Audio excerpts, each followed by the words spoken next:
All right, guys, so we're gonna be taking a look at the Guilty Gear Strive patch. Now, I know it's been out for a little bit, but I haven't actually checked it out myself to actually get some depth as far as like how it actually looks, as far as everything that's going to be coming. Now, we have been talking about it as we've been playing Strive lately, talking about my expectations for the patch coming up and the things I would like to see, and a few things I know that are going to be here. But I want to take a look at it in full as far as everything they stated, and basically give my feedback on everything that we see here and my hopes for the future of Guilty Gear Strive. We'll go and take a look at what they're going to be bringing to the game. All right, so the first thing that's going to be happening is the battle balance changes for all the characters. Obviously, we knew this was going to happen.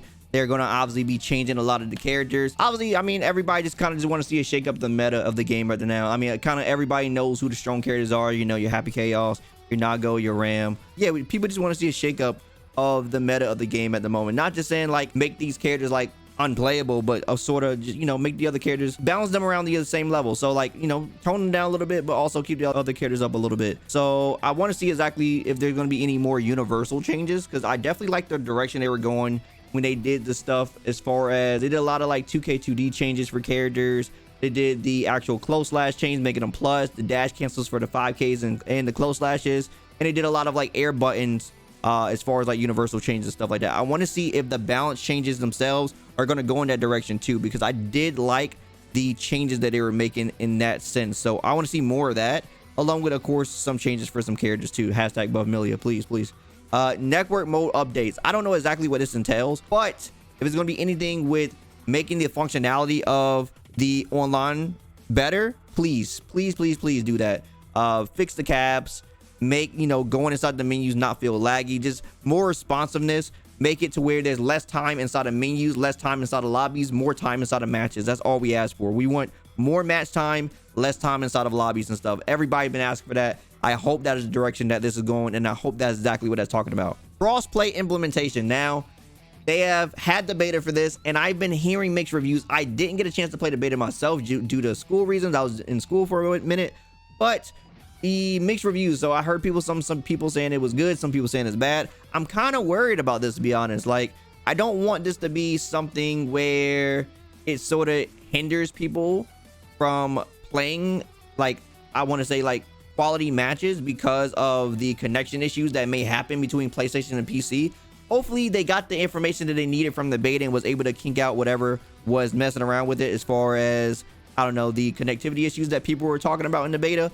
Hopefully those things are worked around, and yeah, hopefully it's just much more functioning than it was before. There is some other things that we're about to talk about that are in here that's probably going to help that out a little bit. So balance patch, balance direction. Okay, so they actually do go into this. Like I said, I haven't seen it, so I didn't know they were actually even going to go into it. So buffs for characters other than the highly rated. Okay, makes sense. So, you know, the characters we were talking about, your Leos, your Nagos, your Rams and stuff like that, probably not going to get too many buffs. Now, the one thing that they have done in this game, and I will say this, is whenever they take something away inside of Strive, they like to give something back. That's something that they like to do. So for every like nerf, they like to give like a little buff. So it don't just, it's not all pain, right? It's not all pain. It's not all just stabs in the chest. They like to give a little bit of love back to you. Like, okay, we took this away, but because we took this away, we're gonna give you this, you know? So I do like the way they have been approaching the patches, and I think it is a nice way to do balance. And, you know, you give a little something, so, you know, you top the character a little bit, but you give them something in return, so they don't feel like it's just, they just lose stuff and don't gain anything in the process. Because that's always the worst feeling, right? When everybody got something new to play with, and then all of a sudden your character is like a worse version of what it was before. There's nothing new.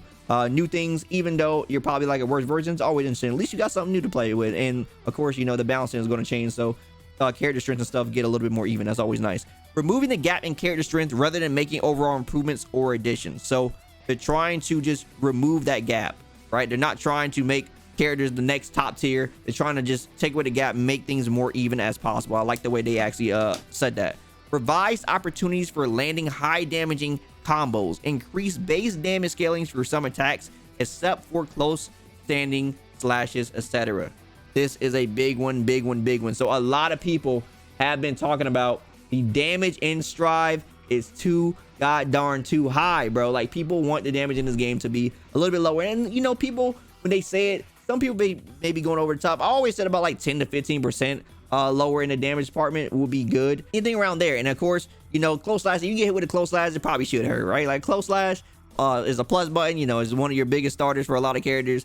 Yeah, so yeah, I'm okay with that. I'm pretty much okay with the opportunities of damage being lowered in this with the increased base damage scale. I want to see how much they actually do it by.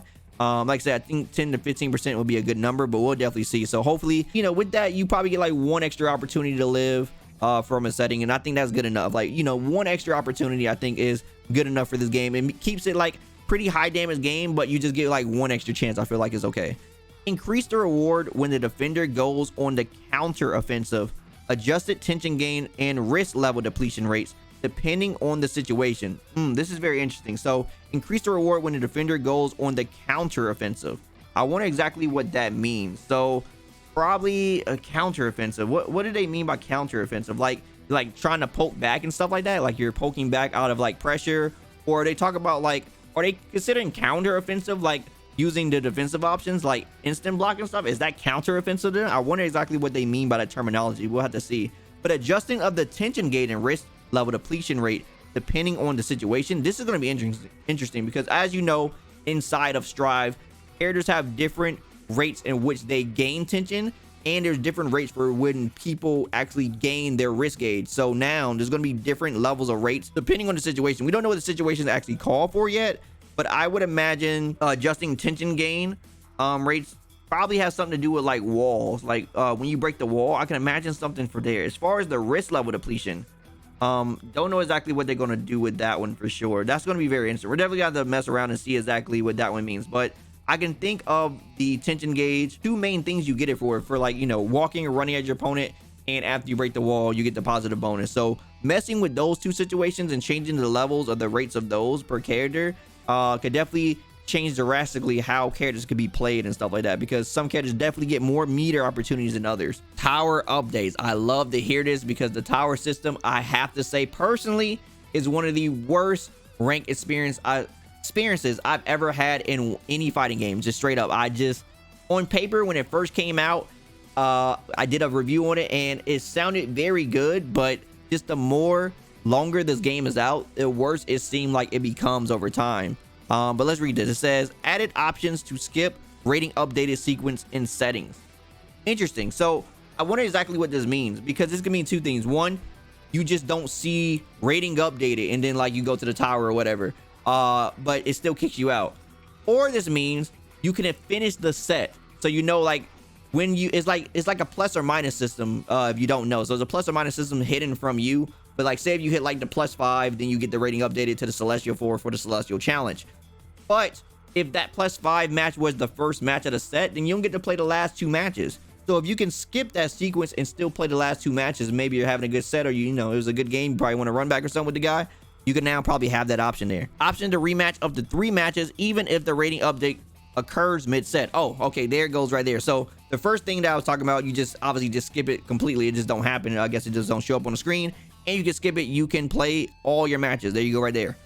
Option to manually select rooms when there are multiple rooms per floor. You guys don't know how big this is, man. So in Strive and Celestial right now, one of the biggest issues, or just in a lot of the floors, right? So, but mainly it's talking about Celestial right now, because this is a big issue there. Because like when you are trying to find matches in the floors, sometimes you're trying to find certain matchups, or sometimes you're just trying to play, but there's only a limited amount of cabs there. So there's 24 cabs there, or 24 slots of people that could be there. But say if like everybody's there playing, but then there's only one person to play, but they're AFK, then you can't fight anybody. And then like you try to leave the room and come back and it keeps putting you in the same room. You know there's other instances of rooms that are being played, but you can't find them because of just how it works at the moment. And eventually, you know, after like 3 to 4 tries, you may get lucky and wind up in a different room and finally be able to find somebody to play.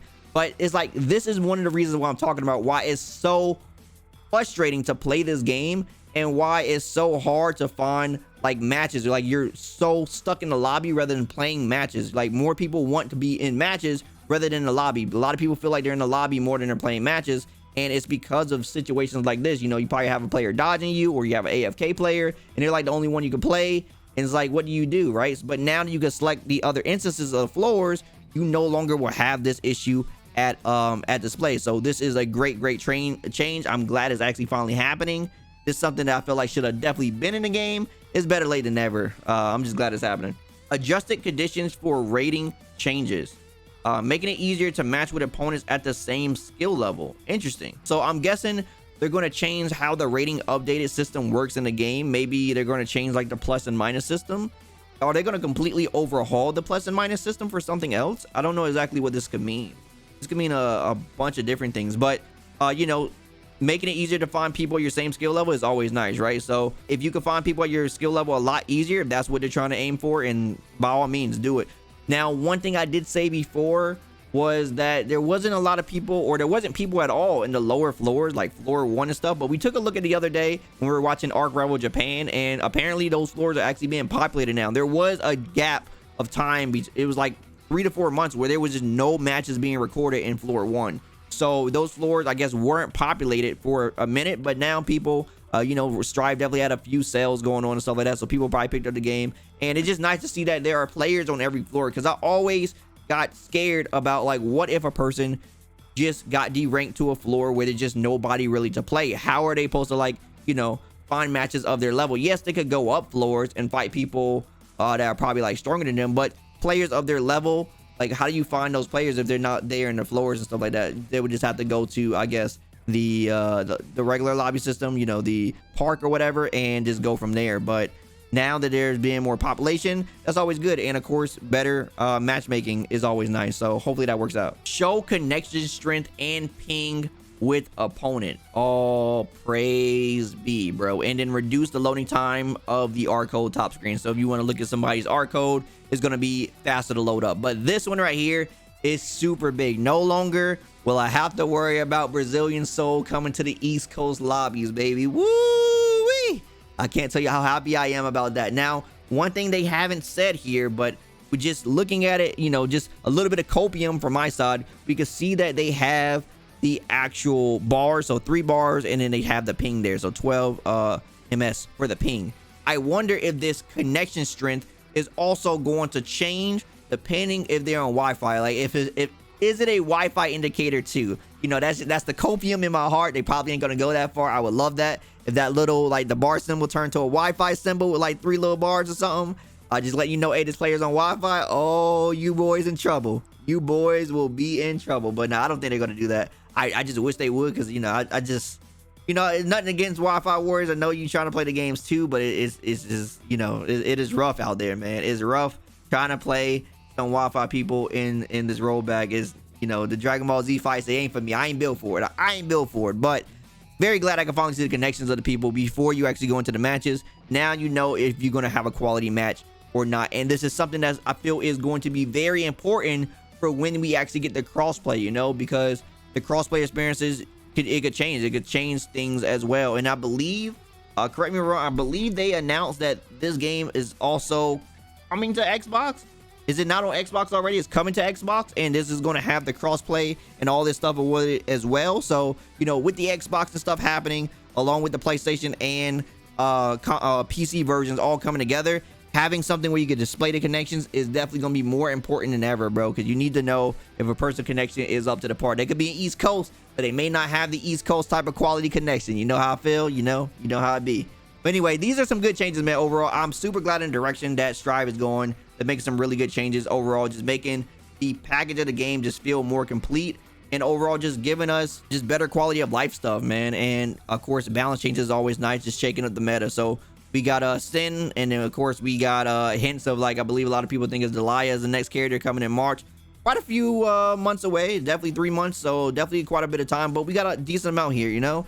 We're going to be able to have crossplay. You're going to be able to play your friends. You're going to have the battle changes. So there's going to be a decent amount here to cover us while we wait for the next character. And hopefully just keep making changes for the better of the game. I can only imagine how this game is going to be once we get, like, near the definitive edition of the game. You know, when we got all the characters, all the season passes done. Just looking back from where it started to where it came is going to be a true journey to look at. I can't wait to actually, like, be able to sit down and actually just talk about that, like, the, you know, the rags to riches story for real. But anyway, let me know what you guys think about the Guilty Gear Strive patch. Let me know how you guys feel about everything. Let me know what changes you want to see for the characters for the game.